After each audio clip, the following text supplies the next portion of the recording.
Hey everyone, welcome back to Smart 4 Home. Today, we're diving into a common issue many Samsung Smart TV users face: how to turn off the voice guide. If you've ever found yourself frustrated by your TV narrating every action you take, don't worry, we've got you covered. By the end of this video, you'll know exactly how to disable the voice guide on your Samsung Smart TV. Let's get started. Step 1. Accessing settings. First things first, grab your Samsung TV remote. Press the menu button to bring up the main menu. Step 2. Navigating to accessibility settings. Using the arrow keys, navigate to settings and then go down to accessibility. Press enter to select it. Step 3. Turning off voice guide.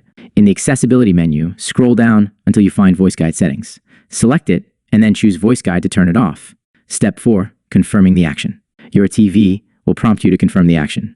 Select OK or off to disable the voice guide. Conclusion. And there you have it.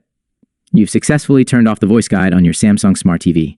If you found this video helpful, give us a thumbs up and don't forget to subscribe for more tutorials and tips. If you have any questions or other topics you'd like us to cover, let us know in the comments below. Thanks for watching, and we'll see you next time.